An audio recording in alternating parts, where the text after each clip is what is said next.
The Kenya Education Management Institute has established 112 ESD model centers across the country since 2018. This is in response to the call to implement the ESD policy in the education sector in all learning institutions in the country. Africa for SDGs and KEMI has put in place initiatives to provide a renewed education agenda that is holistic and inspirational, leaving no youth behind, to enhance the ESD mentorship and coaching program.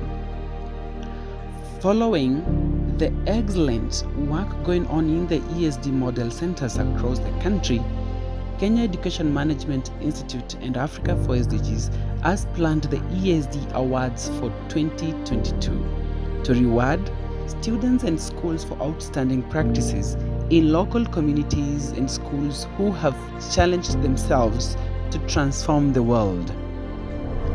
The awards is a result of a continuous engagement of students in learning institutions on ESD and SDGs realization in the spirit of leaving no youth behind. The learners were having low self-esteem, but once we started the program, their self-esteem started rising up.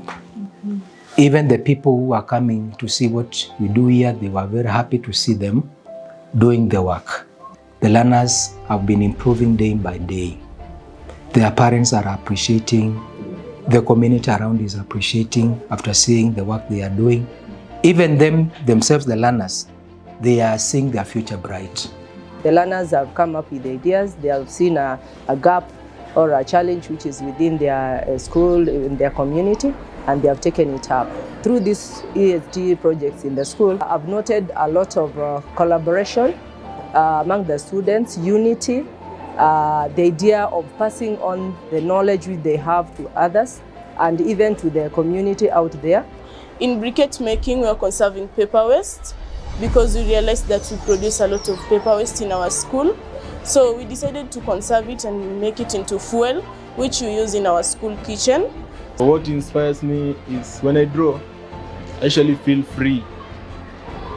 Like when I'm angry, if I draw this picture, I actually get free and happy. I get very excited when I mentor these young girls and they go to university and they start their own businesses. It gives me a lot of joy. We use the 2,000 that people pay for the admission to buy the machines that we use. So technically it's kind of like a capital investment. It also breaks the monotony of like school is just reading and everything.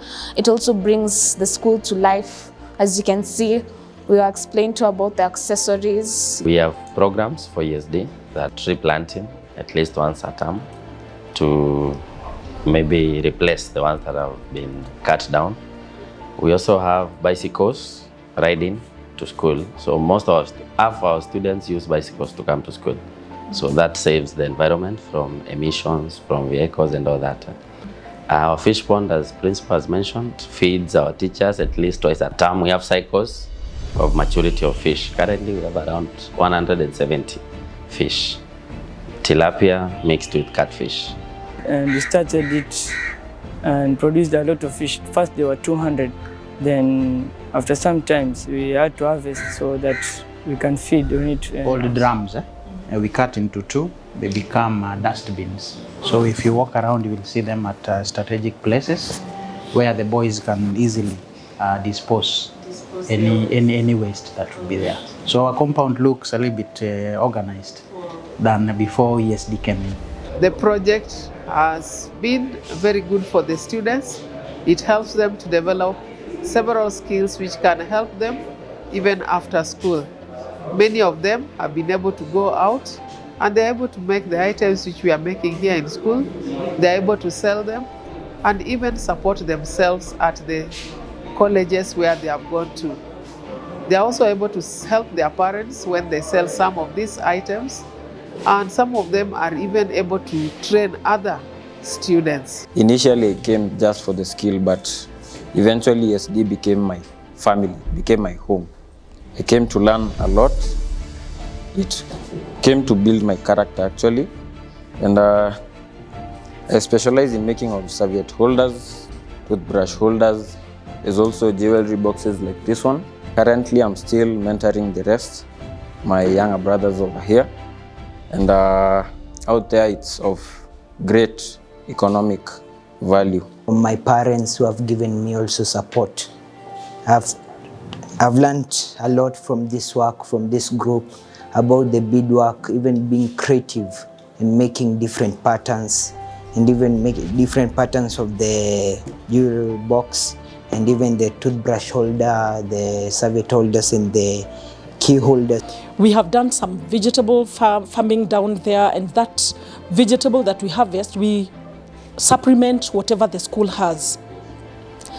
If it doesn't do well, we are using it to feed the poultry. So we have some chicken down here.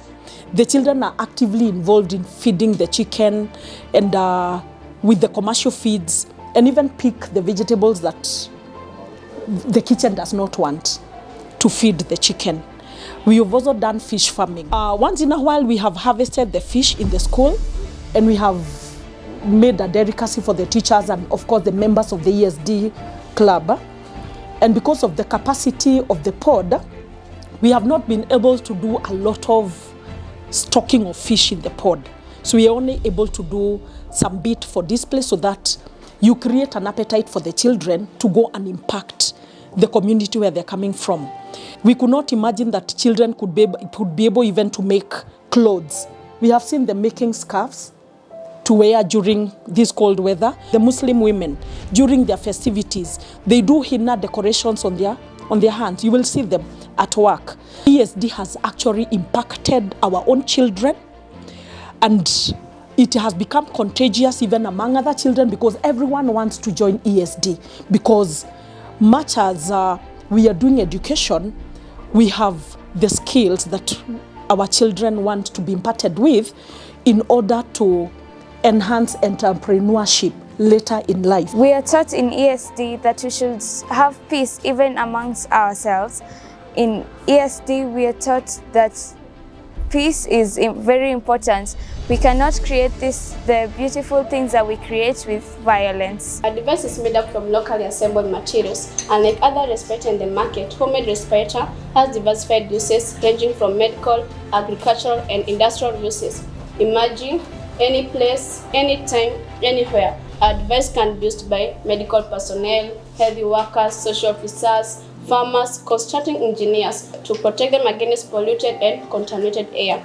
Our device can be used as an aesthetic inhaler, not forgetting that it is simple and portable. We need to plant more trees because the trees are very useful. They are the ones who attract rains and also prevent soil erosion from occurring in our places. So my fellow pupils, don't like cutting down trees because trees are very important. There is no planet B. Let's protect our environment. Climate education is our right. Do not cut trees. We are students from Ololua Primary School. Our message is, if you cut one tree, plant two. Creation here is our responsibility.